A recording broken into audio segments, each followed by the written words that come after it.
성도 여러분 다 평안하셨습니까? 말씀을 나누는 이 시간에 성령님께서 우리 마음에 크게 역사하시기를 간절히 바랍니다. 여러분들은 예수님께서 언제 오실 것이라고 생각하고 계십니까? 아니, 입으로 말씀하지 않으셔도 마음속으로 예수님이 언제쯤 오시겠다라고 생각하고 계십니까? 여러분의 그 생각과 개념에 따라서 여러분의 사시는 생활 태도와 또 믿음 상태와 모든 것이 결정된다고 저는 생각을 합니다. 우리는 늘 집주인이 돌아오면 금방 문을 열 준비를 하고 기다렸던 종처럼 깨어서 주님을 기다려야 합니다.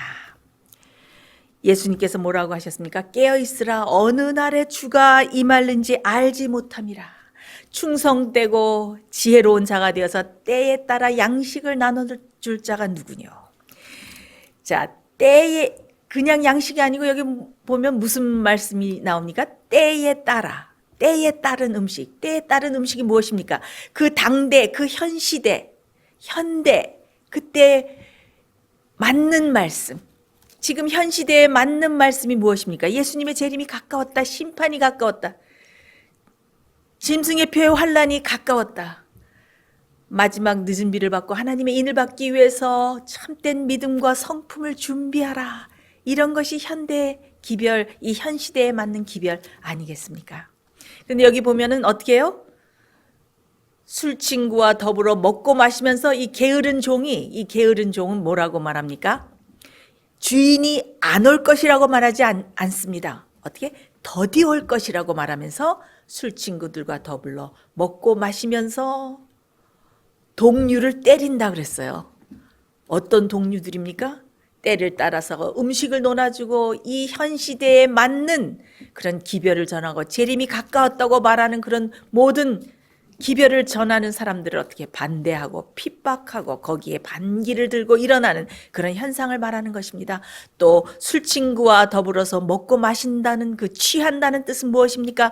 그것은 바로 바벨론의 오류가 섞인 거짓 가르침, 거짓 평안, 값싼 은혜로 모든 것이 다 된다.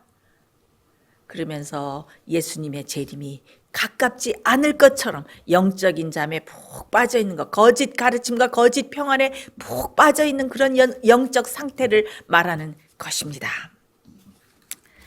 자, 정말 진정한 이 현 시대에 우리가 믿어야 될 기별이 무엇입니까? 진정한 회개를 하고 정말 우리의 힘으로가 아니라 예수 그리스도의 보혈의 공로와 은혜를 힘입어서 죄를 승리하고 정결한 성품을 준비하고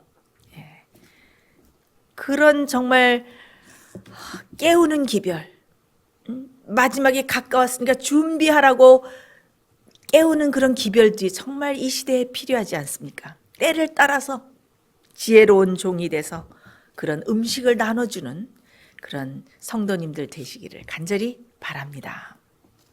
이렇게 예수님께서 그날이 덫과 같이 임하지 않도록 주의하라, 깨어있으라 하면서 생활의 염려와 방탕함으로 마음이 둔해지지 않도록 하라고 경고하시면서 또 우리에게 아주 엄숙한 질문을 던지십니다. 이 질문은 한 번뿐 아니라 계속 우리에게 던져지고 있는데 이 마치 화살이 꿰뚫듯이 우리의 마음의 본심을 다 시험하고 드러내게 하는 아주 엄숙한 질문을 던지십니다. 우리에게 던지고 계십니다. 자, 우리 다 같이 말씀을 보겠습니다. 누가복음 14장 28절 31절입니다. 너희 중에 누가 망대를 세우고자 할진대 자기의 가진 것이 준공하기까지에 족할는지 먼저 앉아 그 비용을 예산하지 아니하겠느냐. 31절 또 어느 임금이 다른 임금과 싸우러 갈 때에 먼저 앉아 1만으로서 저 2만을 가지고 오는 자를 대적할 수 있을까 헤아리지 아니하겠느냐.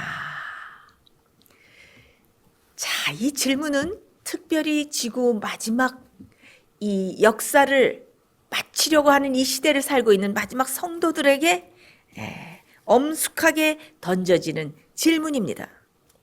예수님께서 우리에게 질문하시는 것입니다. 너는 진짜 세상 끝까지 나를 따라올 수 있겠느냐?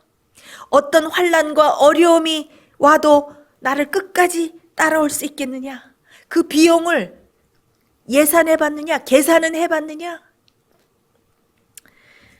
여러분들께서 앞으로 견뎌야 할 일들, 당면해야 될 사건들은 작은 일이 아닙니다. 그것은 너무나도 막중하고 중대한 일입니다.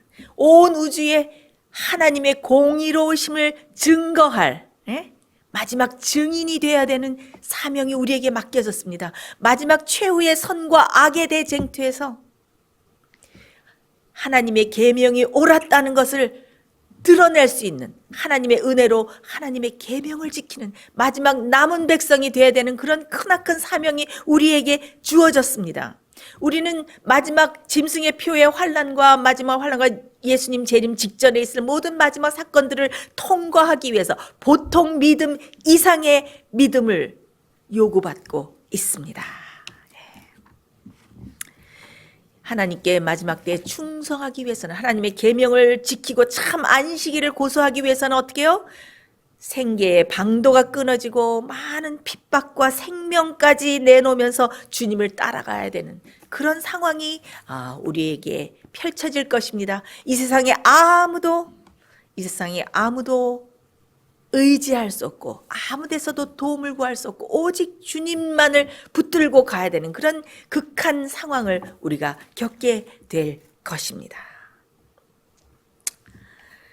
생계의 방도도 끊어지고 주림과 목마름에 시달리고 모든 도움이 사라진 듯한 그런 위기 상황에 처하게 될 것입니다. Great Controversy 대쟁투 621페이지에 이런 귀한 말씀이 있습니다. 우리 앞에 있는 고난과 고통의 시기는 우리에게 피로와 지연과 주림에 견딜 수 있는 믿음, 곧 격렬하게 시련을 받을지라도 쇠약해지지 아니할 믿음이 필요하다. 여러분, 얼마나 우리에게 경종을 주고 준비를 촉구하는 말씀입니까? 주님께서는 오늘 우리에게 질문을 던지고 계십니다. 모든 어려움에도 불구하고 나를 끝까지 따라올 수 있겠느냐? 여러분은 예수님을 끝까지 따라가기로 마음에 결심하셨습니까? 거기에 드는 비용을 혹시 계산해 보셨습니까? 성경에 보면은 이 시험의 질문을 여러 번 받은 사람이 나옵니다. 무려 4번이나 받았습니다. 이 사람 아주 신실한 사람인데 왜 매번 이런 질문을 받았을까요? 저는 그 이야기를 읽을 때마다 참 이상하다. 왜 그런 질문이 자꾸 주어지는 걸까? 자, 그 사람이 누구일까? 우리 한번 말씀에서 찾아보도록 하겠습니다. 열왕기상 19장 19절로 20절입니다. 엘리야가 거기서 떠나 사밧의 아들 엘리사를 만나니 저가 12결이 소를 앞세우고 밭을 가는데 자기는 12째 결이와 함께 있더라. 엘리야가 그리로 건너가서 겉옷을 그의 위에 던졌더니 저가 소를 버리고 엘리야게로 달려가서 이르되 청컨대 나로 내 부모와 입맞추게 하소서. 그러한 후에 내가 당신을 따르리이다. 엘리야가 저에게 이르되 돌아가라. 내가 네게 어떻게 행하였느냐 하니라. 자, 여러분, 이 장면은 어떤 장면입니까? 엘리야가 엘리사를 자기의 선지자 직무를 계승하라고 수행하라고 어떻게 그 부르심을 하는 하나님께서 엘리사를 지명하셨기 때문에 가서 엘리사를 부르는 그런 장면입니다. 그래서 어떻게 했습니까? 옛날에는 겉옷을 던진다는 것은 그 사람의 직무를 계승하라는 그런 의미를 담고 있었습니다. 그래서 엘리야가 가서 겉옷을 던졌습니다. 그때는 어떻게 해요? 그 엘리사가 12결의의 소를 몰고 있었다 그랬죠. 이 한 결의에는 소가 2마리가 붙어 있습니다. 그래서 12결이면은 몇 마리가 있었습니까? 24마리. 그리고 엘리사는 어디에 있었습니까? 12째 결의의 그 제일 뒤에 서서, 이거 혼자 일한 것이 아니고 많은 종들을 데리고 앞서서 다 일하게 하면서 뒤에서 책임을 지면서 일을 하는 큰 부유한 농가에서 엘리사는 일을 하고 있었습니다.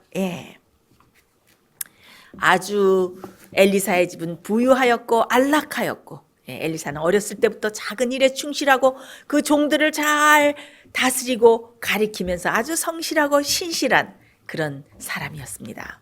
그리고 그 엘리사의 가정은 그 당시에 정말 성행하던 모든 우상 숭배에서 벗어나서 신실하게 여호와 하나님을 섬기고 있던 그런 집이었습니다. 그래서 그들은 엘리야가 갈멜산에서 한 일과 또 비가 내리지 않도록 한 그 일과 이 모든 그 사역과 개혁 사업을 잘 알고 있었던 터였습니다. 그런데 어떻게 해요? 엘리야가 와가지고 엘리사에게 겉옷을 던지는 것이 아닙니까? 그때 어떻게 했습니까? 엘리사는 즉시 그의 모든 것을 버리고 선지자를 따르기로 결심합니다.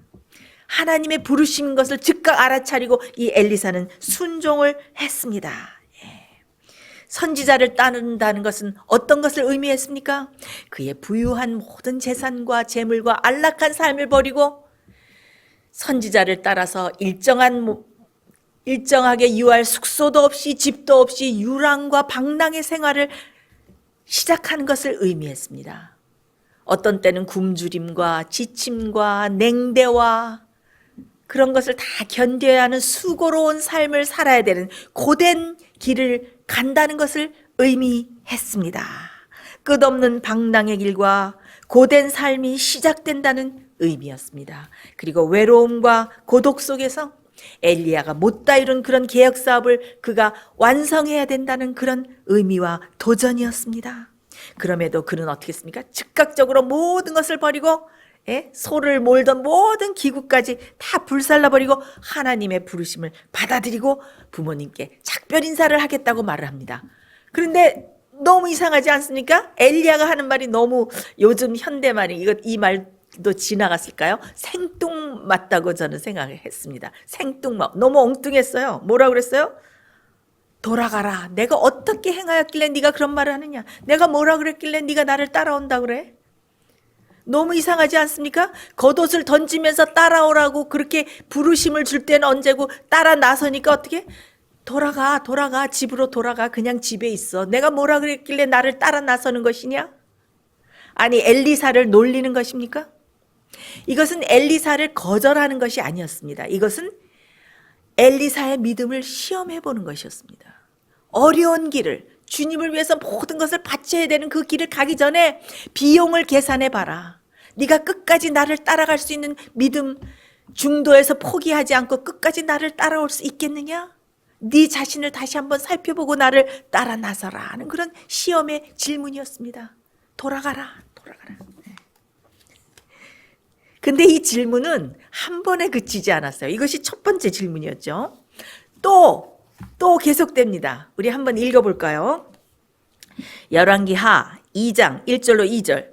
여호와께서 회리바람으로 엘리야를 하늘에 올리고자 하실 때에 엘리야가 엘리사로 더불어 길갈에서 나가더니 엘리야가 엘리사에게 이르되 청컨대 너는 여기 머물라.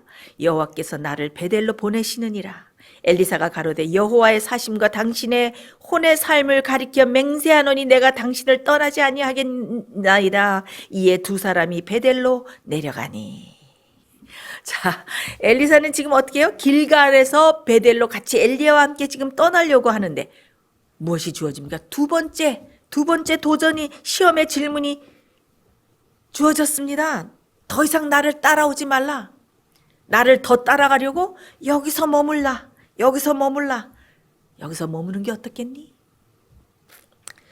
아니 이 시점에서 그동안 길갈에서 열심히 일을 했습니다. 엘리야 선지자와 함께 열심히 일을 하고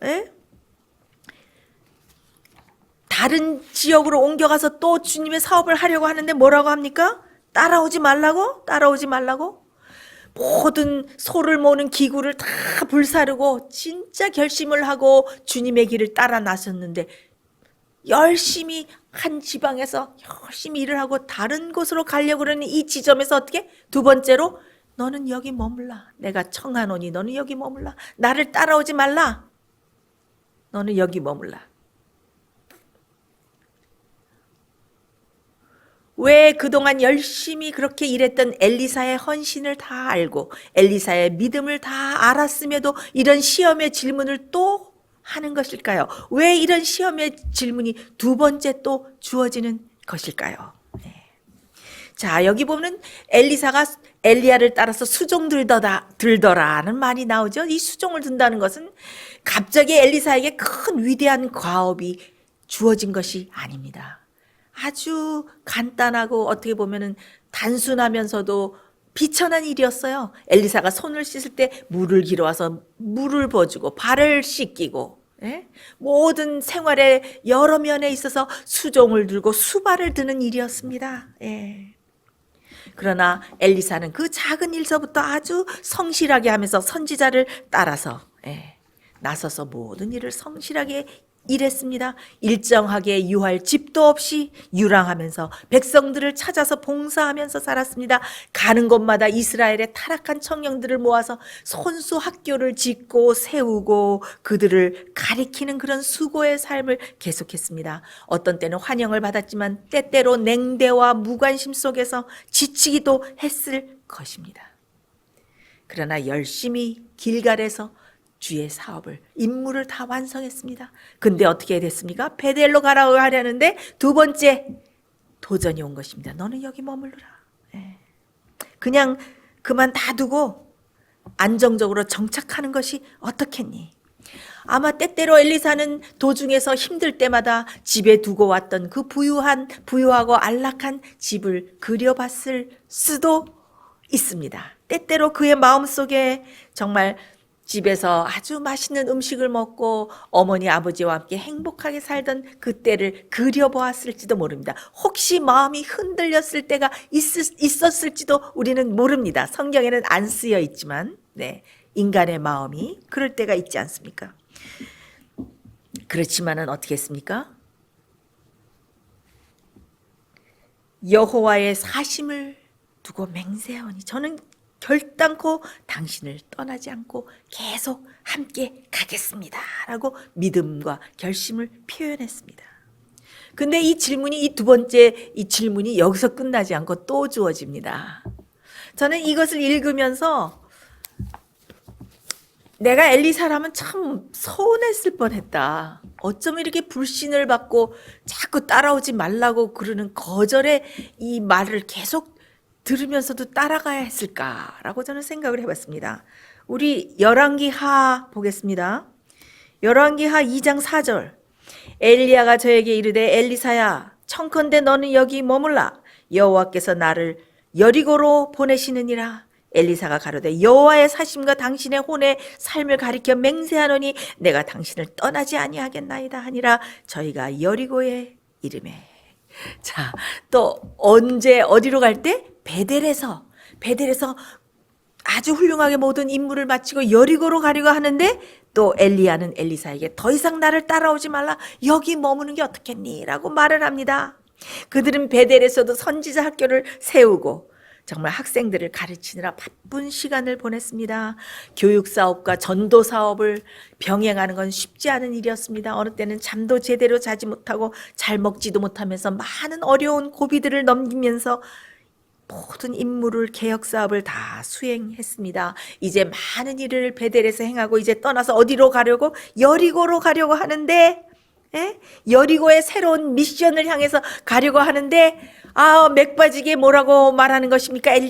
엘리사에게 너는 여기 머물라. 너는 여기 머물라. 세 번째로 말하는 것입니다. 청컨대 너는 여기 머물라. 아니 도대체 왜 그러는 것일까요? 엘리사가 무엇이 잘못했길래, 엘리사가 무엇이 마음에 안 들었길래 이런 질문과 이런 말을 자꾸 하는 것일까요? 한 번도 아니고 세 번씩이나 하는 것일까요? 정말 이상하지 않습니까? 근데 이게 끝이 아니었습니다.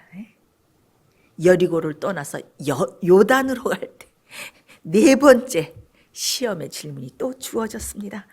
열왕기하 2장 6절. 엘리야가 또 엘리사에게 이르되 청컨대 너는 여기 머물라. 여호와께서 나를 요단으로 보내시느니라. 저가 가로되 여호와의 사심과 당신의 혼의 삶을 가리켜 맹세하노니 내가 당신을 떠나지 아니하겠나이다. 이에 두 사람이 행하니라. 여러분 참 이상하지 않습니까? 이 장난도 아니고 가는 곳마다 엘리사에게 이런 질문이 주어졌던 것입니다. 그것도 각기 매 다른 지점에 이를 때마다 이런 질문이 주어졌습니다. 이제는 엘리야의 지상 사역이 막바지에 이르렀습니다. 이제 엘리야는 하나님께서 불병거를 보내셔서 하늘로 승천하기 바로 직전이었습니다. 이제 엘리사는 이 개혁 사업을 홀로 아무를 의지할 수 없이 홀로 이 사업을 수행해 가야 하게 되었습니다. 그때 이스라엘 나라는 남북으로 갈려져 있었고 기근과 전쟁과 가뭄과 또 그 영적으로 타락했고 우상 숭배에 빠져 있고 정말 어려운 그런 상황에 이스라엘이 빠져 있을 때입니다. 그리고 그에게 더 벅차고 힘든 그런 감당하기 어려운 그런 일들이 그에게 주어질 것입니다. 이것이 마지막입니다. 네, 마지막이에요. 그러니까 그때 이런 질문이 그에게 주어진 것입니다. 너는 여기 머물라. 그만 따라오라. 그만 따라오라. 너 이 정도에서 비용을 계산해봐. 너 끝까지 이 길을 갈 수 있겠느냐? 아무 불만도 불평도 없이 믿음의 흔들림 없이 하나님께서 부르신 이 길을 끝까지 너는 갈 수 있겠느냐? 그런 시험의 질문이고 도전인 것입니다. 자, 엘리사에게는 점점 더 강도 높은 부르심이 주어지는 것이었습니다. 각기 다른 지점에 이를 때마다 엘리사의 믿음과 성실성을 시험하는 그런 질문이 주어졌던 것입니다. 아니 그렇게 그런 훌륭한 성품을 가진 엘리사에게도 그런 시험의 질문이 주어졌다고요? 네, 그렇습니다. 그 질문이 주어졌습니다. 사랑하는 성도 여러분, 그 질문은 지금 현 시대를 살고 있는, 특별히 이 마지막 시대를 살고 있는 우리에게도 주어지고 있습니다. 네. 어쩌면 우리들도 엘리사처럼 마지막 때에 이렇게 주님을 따라가도록 부르심을 받은 사람들입니다. 마치 엘리사가 소를 몰던 모든 기구를 다 태우고 결연히 주님을 따라 나섰듯이 아마 이 말씀을 듣는 모든 성도님들께서도 이 진리의 말씀을 들었을 때 어떻게 해요? 정말 내가 하나님을 위해서 모든 것을 바치겠다. 정말 신실히 살면서 정말 예수님을 만날 준비를 해야겠다 하면서 어떻게 해요? 모든 과거의 삶을 청산하고 소를 몰던 기구를 불태웠듯이 과거를 다 불태우고 다시 돌아갈 다리를 다 불태우고 주님을 기쁜 마음으로 따라 나서셨을 것입니다. 그런데 우리가 가는 길은 어떤 길입니까? 쉬운 길이 아닙니다. 장애 물리는 길이고 험난한 장벽을 만나는 길이고 정말 피하고 싶은 어려운 상황들이 줄지어서 오는 그런 길이고 조롱과 멸시와 또 외로움을 참고 가야 되는, 궁핍을 참고 가야 되는 그런 길입니다. 고통과 희생이 요구되는 길입니다. 예수님께서 뭐라고 말씀하셨습니까? 생명으로 인도하는 문은 좁고 길이 협착하여 찾는 이가 적다고 예수님께서 말씀하셨습니다. 좁은 문으로 들어가라고 말씀하셨습니다. 좁은 길과 좁은 문을 찾는 이는 어떻게? 적다. 예수님을 따라가는 길은 우리의 높은 지위나 명예나 재물을 가져가기에는 너무나도 좁은 길입니다. 세상의 안락과 쾌락을 그대로 가지고 들어가기에는 너무 좁은 문입니다. 우리의 욕심과 세상에 대한 야망을 불태우면서 들어가기에는 너무나도 좁고 좁은 문이며 길입니다. 고통과 인내와 극기와 자아희생과 비난과 궁핍이 따르는 길입니다. 그래서 즐겁게 주님을 따라가다가도 도중에서 만나는 그런 난관으로 때때로 움츠려들고 낙심하고 슬퍼하고 믿음이 흔들릴 수밖에 없는 그런 길입니다. 사랑하는 성도 여러분, 그런 좁은 길을 가고 있는 우리에게 예수님께서 똑같은 질문을 우리에게 던지십니다. 엘리사가 무려 4번이나 받았던 그런 시험의 질문이 우리에게도 오늘날 주어지고 있습니다. 너는 끝까지 나를 따라올 수 있겠느냐? 여기 머무는 게 어떻겠느냐? 너는 앞으로 나를 따라올 때 치러야 될 대가를 생각해 봤느냐? 비용을 계산해 보았느냐? 비용을 계산해 보았느냐? 진짜 나를 끝까지 따라올 수 있겠느냐?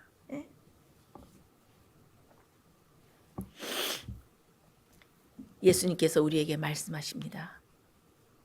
네가 비록 처음은 즐겁고 기쁜 마음으로 아주 자원하는 마음으로 나를 따라 나섰지만 지금 너에게 닥친 궁핍과 너에게 닥친 외로움과 너에게 닥치는 모든 시련과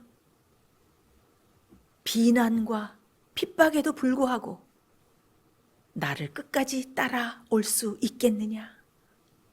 너를 연단하기 위해서 오는 모든 불시험과 너를 깎아내는 모든 연단의 그 고통과 우리를 깎아내는, 자르는 그런 모든 칼을, 그런 아픔을 감수하고라도 너는 나를 따라올 수 있겠느냐? 우리가 영적으로 가는 매 지점마다 이 시험의 질문이 주어지고 있는 것입니다. 여러분은 그럼에도 불구하고 주님을 따라서 이 좁은 길을 끝까지 가기로 결심하십니까? 저와 함께 끝까지 주님을 따라가는 성도님들 되시기를 간절히 바랍니다. 자, 엘리사가 어떻게 했습니까? 여호와의 사심과 당신의 삶을, 혼의 삶을 가리켜 맹세하노니 내가 결코 당신을 떠나지 아니하리라. 이것이 우리의 오늘의 결심이며 대답이 되어야 될 것입니다. 성도 여러분, 마지막 최후의 점검의 시간이 왔습니다. 비용을 계산해 보고 따르라고 예수님께서 우리에게 질문하실 때 우리는 우리 자신들을 살펴보아야 됩니다. 갈릴리에서 어떤 사람들이 예수님을 열심히 따르다가 어떻게 했습니까? 예수님을 따르는 길이 너무나도 좁은 길이고 힘든 것을 알게 됐을 때, 그리고 진리가 그들이 가지고 있는 모든 자만심과 이기심과 교만과 모든 세상의 명예를 다 깎는 것을 발견했을 때 그들이 뭐라고 말했습니까? 이 말씀은 너무 어렵도다. 누가 이 말을 들을 수 있겠느냐 하면서 어떻게 했어요? 그들은 처음에 정말 예수님을 열심히 따르는 신실한 자들이었는데 더 이상 주님에 대해서 아무 매력도 느끼지 못하고 갈릴리에서 모든 사람들이 다 떠나갔습니다. 그들을 시험하는 지점에 이르렀을 때 그 시험을 견디지 못하고 도중에서 다 돌아가 버리고 말았습니다. 뒤로 다 물러갔습니다. 예수님은 그들을 따르는 많은 사람들을 향해서 돌아보시면서 누가복음 14장 26절 27절에 이렇게 말씀하셨습니다. 물은 내게 오는 자가 자기 부모와 처자와 형제와 자매와 및 자기 목숨까지 미워하지 아니하면 능히 나의 제자가 되지 못하고 누구든지 자기 십자가를 지고 나를 쫓지 않는 자도 능히 나의 제자가 되지 못하리라. 그러면서 우리의 가슴을 꽉 찌르는 말씀을 하셨습니다. 누가복음 9장 62절에 예수께서 이르시되 손에 쟁기를 잡고 뒤를 돌아보는 자는 하나님의 나라에 합당치 아니하니라 하시니라. 사랑하는 성도 여러분, 여러분들은 혹시 손에 쟁기를 잡고 뒤를 돌아보고 계시지는 않습니까?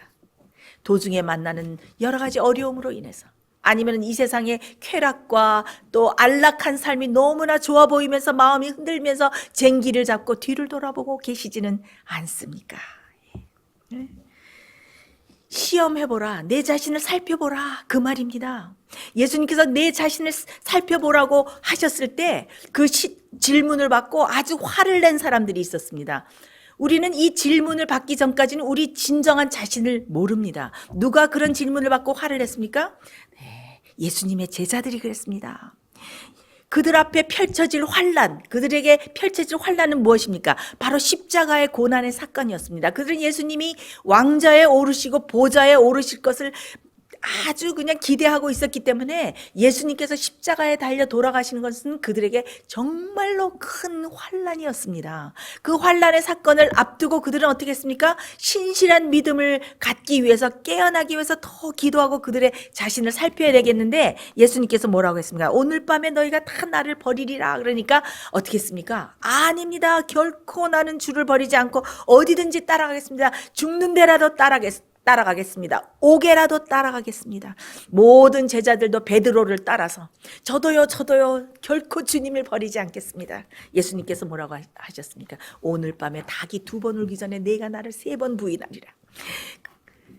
그 경고의 말씀을 들었을 때 베드로는 어떻게 했을까요? 주여 저를 도와주시옵소서. 저는 이렇게 약한 사람입니다. 베드로가 그 물에 빠질 때 어떻게 했습니까? 주여 나를 도우소서 하고 손을 내밀었을 때 예수님께서 구원해 주시지 않으셨습니까? 베드로는 그때 자기 자신을 그렇게 믿음을 살폈어야 되는데 어떻게 했습니까? 베드로는 정말 마음에 서운했어요. 이건 너무 가혹하다고 생각했습니다. 나를 그렇게 불신임하시다니, 내 믿음이 그렇게 없고 예수님을 정말 배반하고 부인할 사람으로 나를 보시다니, 나 정말 너무 섭섭해. 예수님을 이렇게 오래 따랐는데, 모든 것을 버리고 다 따랐는데 내가 이렇게 불신임을 받고 있다니. 베드로는 서운했어요.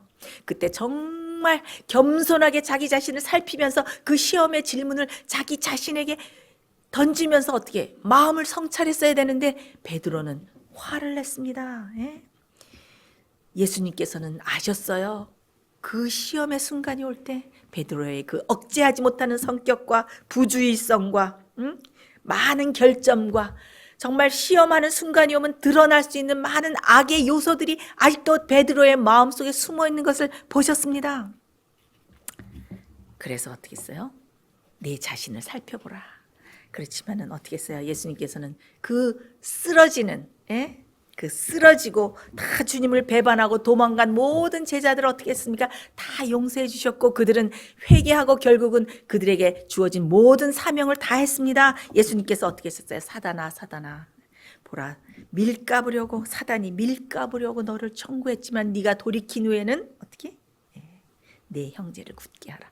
다 용서의 약속을 미리 주셨습니다. 그런데 여러분 혹시 생각해 보셨습니까? 이 제자들에게는 그 환난의 십자가의 사건을 겪고도 다시 돌이켜서 회개하고 그들의 부족함을 채울 수 있는 시간이, 기회가 주어졌습니다.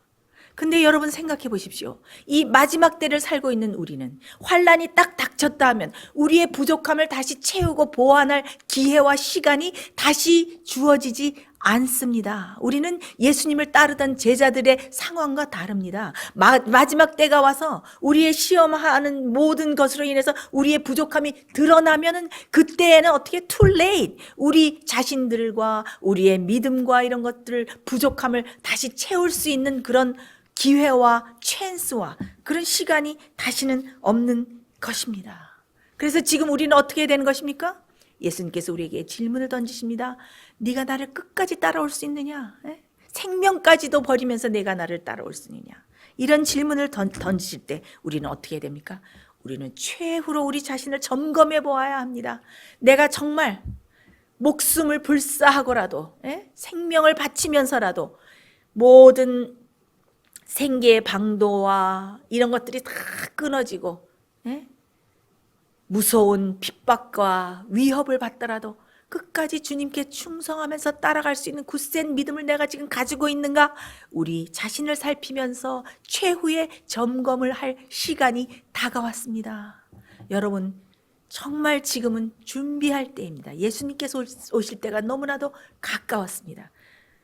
이젠 정말 준비해야 되겠다라고 모든 사람이 깨어날 때는 어떻게 됐을 때입니까? 그때는 너무 늦은 때가 될 것입니다. 예수님께서는 어떻게 해요?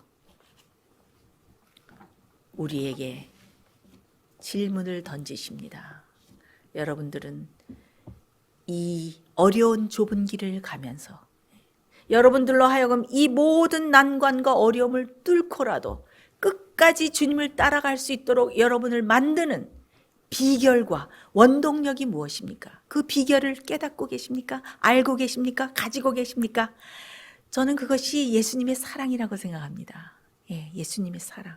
우리가 예수님을 알고 사랑하는 것, 그냥 아는 것이 아니고 예수님을 너무나 잘 알고 예수님의 사랑을 막 절절히 느끼고 아는 것입니다. 저는 영감의 말씀을 읽을 때 예수님께서 하늘 보좌에서 모든 왕복을 벗어버리고 인성을 쓰실 때 그 전에 예수님께서 걸어가야 될 모든 전 여정과 그 길을 다 아셨다고 그랬어요. 그분이 당해야 될 궁핍과 모욕과 비난과 외로움과 굶주림과 이 모든 것을 겪으면서 가야 될 그 모든 길을 예수님께서는 다 아시면서도 그 길을 자원해서 오셨다고 그랬습니다. 왜 그러셨을까요?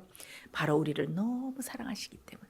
여러분 만약에 내일 여러분들에게 폭도들이 와서 막 여러분들을 때리고 뺨을 치고 침을 뱉고 여러분들의 모든 재산을 다 뺏어가고 너무너무 무서운 핍박과 그런 막 죽이려고 하는 그런 위협이 내일 만약에 일어난다는 것을 우리가 오늘 안다면, 예지해서 우리가 안다면 내일을 맞이하고 싶겠습니까? 내일 어떤 곳에 가서 우리가 그 일을 당할 것이라면 그곳에 가고 싶겠습니까?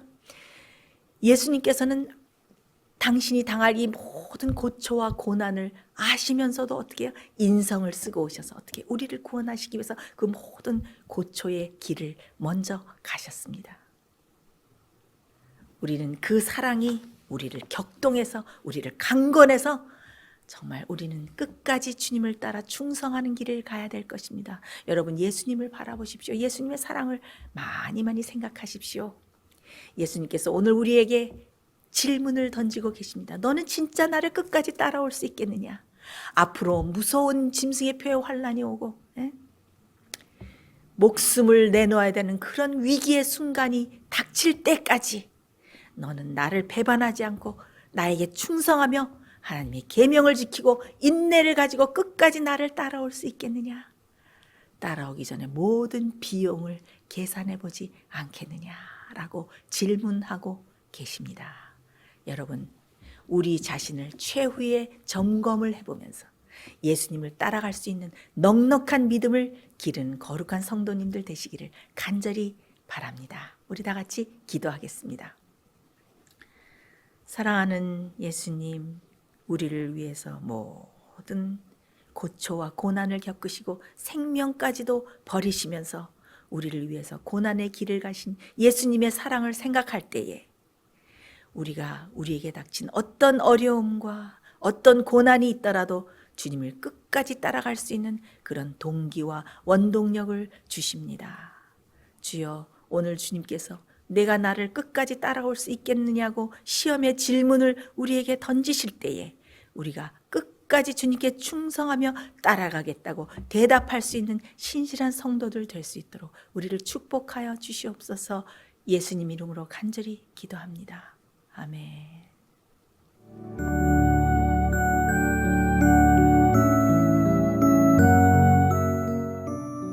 예수님의 재림이 가까워오고 있습니다. 지금은 영원한 하늘을 위해 준비해야 될 때입니다.